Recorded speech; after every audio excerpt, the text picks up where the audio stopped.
O nosso propósito hoje é discutir essencialmente o que acontece quando nós temos forças centrais. Vou relembrar, nós já definimos o que é uma força central. Uma força central é uma força que aponta sempre para o mesmo ponto no espaço. Se eu estou falando de uma força central agindo sobre uma partícula, então nós temos um centro de força, que em geral a gente seleciona, escolhe como origem do nosso sistema de coordenadas. Tudo se torna mais simples quando a gente faz isso. E uma força central é uma força que aponta sempre para esse mesmo ponto. E o exemplo clássico é a força de interação gravitacional entre nosso planeta e o Sol, se nós ignorarmos o movimento do Sol e ignorarmos o efeito de todos os demais planetas. É isso? Esta é uma força central. A força de interação gravitacional, de uma maneira geral, é uma força central porque ela sempre aponta para o objeto que está produzindo a força.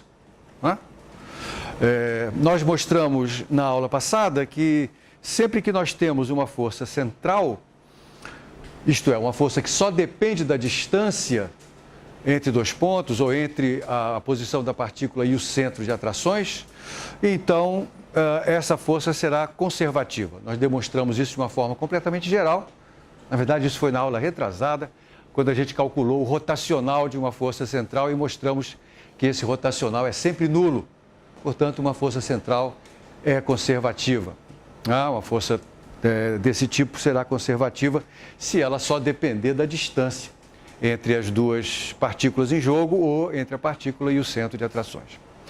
Nós hoje vamos estender a nossa discussão sobre forças centrais e eu vou caracterizar aqui uma força central de uma forma bastante geral, dizer que uma força é central se ela depende apenas da coordenada ou do vetor posição R e ela será dita esfericamente simétrica se ela atender a seguinte condição: se ela depender apenas do módulo do vetor R e tiver a direção de R chapéu.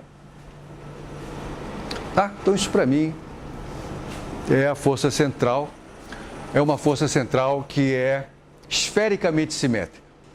O termo esfericamente simétrica significa que, primeiro, ela só depende da distância, né? Não depende de coordenadas angulares.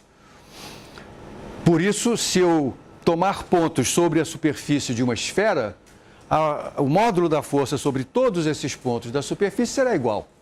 Claro que a direção será diferente, né? Porque ela sempre aponta para o centro, para esse centro de atrações, ou aponta a favor ou contra esse centro, de modo que a direção vai diferir, mas o módulo dela não.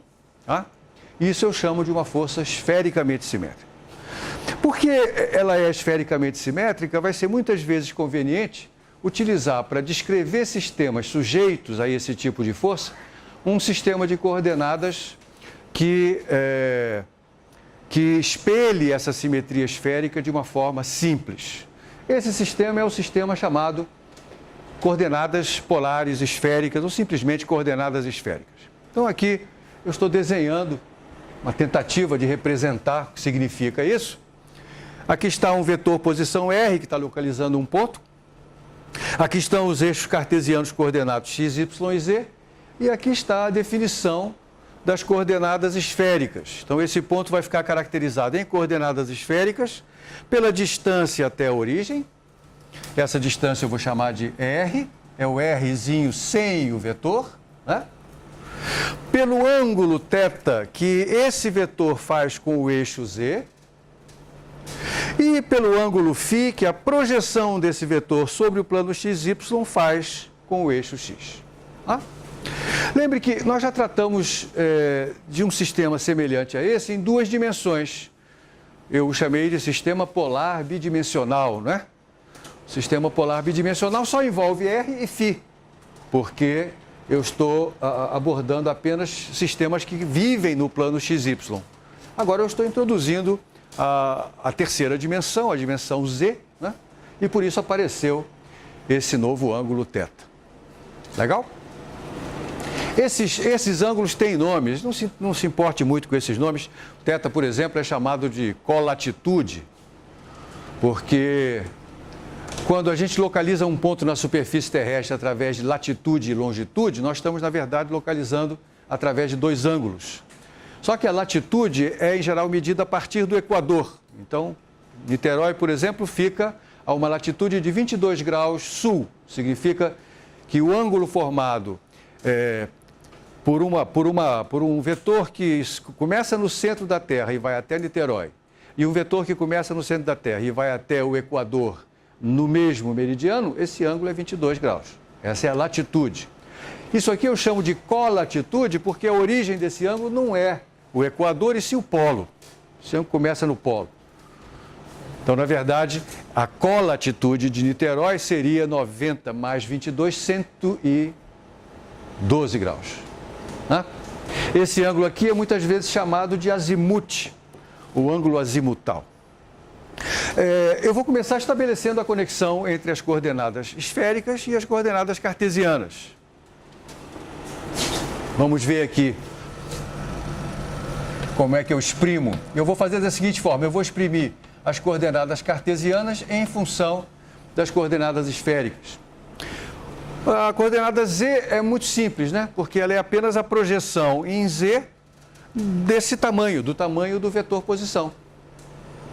E para projetar em z, eu simplesmente multiplico r pelo cosseno de θ. Essa é mole. As componentes x e y envolvem um trabalho adicional, porque eu primeiro tenho que projetar esse tamanho sobre o plano xy e depois projetá-lo ou no eixo x ou no eixo y. Para projetar esse tamanho no plano xy, eu tenho que multiplicar r pelo seno de θ. Então, assim começam as expressões de x e y em função das coordenadas esféricas. Depois eu tenho que projetar esse tamanho sobre o eixo x, a partir do qual eu meço o ângulo φ. Portanto, aqui é o cosseno de φ que vai me ajudar, enquanto que no outro caso é o seno de φ. Ok? Eu também representei aqui os vetores unitários que correspondem às coordenadas esféricas. De novo, nós já tínhamos visto dois desses, né? O R chapéu, o vetor R chapéu, que é um vetor que tem tamanho 1 e aponta na direção de R. Claro está, portanto, que para cada ponto do espaço, o vetor R chapéu vai ter uma direção diferente. E, de novo, o comentário que eu já tinha feito antes, é isso que torna, para algumas aplicações, as coordenadas polares ou esféricas um pouquinho mais trabalhosas para a gente manipular do que as coordenadas cartesianas. Simplesmente porque, no caso das coordenadas cartesianas, os vetores unitários x chapéu, y chapéu e z chapéu são sempre os mesmos. Portanto, não dependem do tempo. Ao contrário, os vetores r chapéu e os seus parentes próximos, θ chapéu e φ chapéu, esses vão depender da posição e, portanto, vão depender do tempo. Portanto, suas derivadas com relação ao tempo não serão nulas. Né? Nós vimos isso no caso bidimensional com todas as letras. Nós fizemos as contas para mostrar que, de fato, por exemplo, a derivada de r chapéu com relação ao tempo, como é que era mesmo essa derivada? Φ ponto Φ chapéu. Φ ponto Φ chapéu. Não é? E a derivada de Φ chapéu? Lembra qual é a derivada de Φ chapéu? Lembra, Sulamita lembra, está lá ela com a HD na mão. Aí ela diz para mim, é menos Φ ponto R chapéu. E, aliás, é isso que vai dar origem, um pouquinho mais tarde, nessa mesma página, ao fato de que, quando você deriva a velocidade em coordenadas polares, vai aparecer um termo que tem a direção menos R chapéu. E como é que chama esse termo da aceleração mesmo? Chama-se aceleração. Esse é o termo chamado centrípeta, né? Quando você estuda física quando é criancinha. Não é verdade? Né, Júlia? Você lembra disso? Lembra? Bacana. Que bom. Muito bem. Essas coordenadas, como eu falei, são extremamente convenientes quando a gente trata de forças centrais. Então, nessas coordenadas, a posição de um ponto, né? Vou escrever assim, a posição de um ponto fica especificada pelos números R, θ e φ. Ao invés de ser x, y, z, R, θ e φ. Tá bom? Como é que a gente escreve o vetor posição em coordenadas cartesianas? Isso, Matheus. X chapéu, mais Y chapéu, mais Z chapéu. Não é, David? Tudo bem aí? Ficou longe hoje por quê? E como é que a gente escreve o vetor posição em coordenadas esféricas? R chapéu, só. Você vê como fica fácil escrever o vetor posição em coordenadas esféricas? Em compensação, quando você for tomar a derivada dele para obter a velocidade, você vai ter que derivar o R chapéu. Né? E é por isso que essa memória nos serve. A primeira aplicação que eu vou fazer dessas ideias é a seguinte. Se eu tiver dois vetores expressos em coordenadas esféricas, o produto escalar desses dois, na verdade, é muito fácil de fazer. É tão fácil de fazer quanto em coordenadas cartesianas. Suponha, por exemplo, que eu tenha dois vetores A e B expressos em coordenadas esféricas.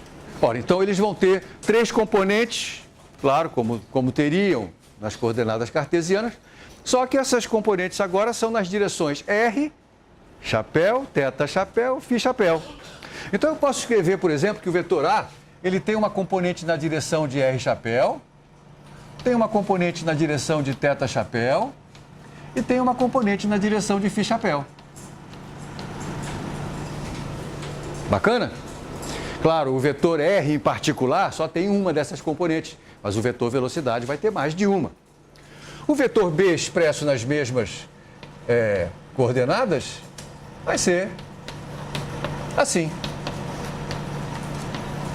E agora, se eu quiser tomar o produto escalar de A por B, como o produto escalar ele atende a todas as condições agradáveis do produto de números, né? Se eu estou multiplicando três números por três números, eu multiplico o primeiro pelo segundo, enfim. Faço a multiplicação de todos os pares possíveis, eu vou ter 9 fatores, 3 vezes 3. Só que esses fatores vão ser muito simples, quer ver? Quando eu multiplicar esse fator por esse, o que vai dar? Vai dar só ARBR. Por quê, Cristiane? E cadê o R chapéu? Sumiu? Hã? Cuidado, eu fiz uma pergunta, você respondeu outra pergunta, corretamente, mas você respondeu outra pergunta. Você respondeu qual é o módulo de R chapéu, é 1. Mas eu perguntei para onde é que foram os R chapéus? Porque fiz o produto escalar do R chapéu com R chapéu. E o produto escalar de um vetor por si mesmo é o seu módulo ao quadrado. Né? E qual é o módulo de R chapéu? Agora sim, a pergunta certa é 1. Então aqui deu 1, sumiu o R chapéu, porque R chapéu vezes R chapéu dá 1. Quanto é que vai dar AR, R chapéu, multiplicado por B θ, θ chapéu? AR, R chapéu por B θ, θ chapéu.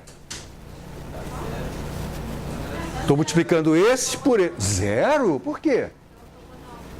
Porque, cuidado com a resposta, porque é ortogonal ou não? Porque R chapéu é ortogonal.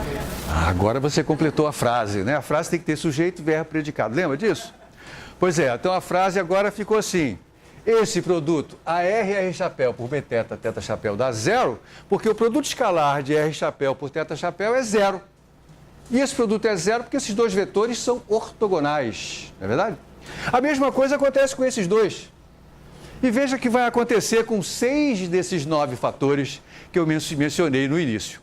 Só vão sobrar os fatores que multiplicam componentes de igual nome, né? Então eu vou ter ARBR mais Aθ Bθ mais AφB Φ. Ou seja, do ponto de vista do produto escalar, as coordenadas esféricas são tão simples quanto as cartesianas, não é?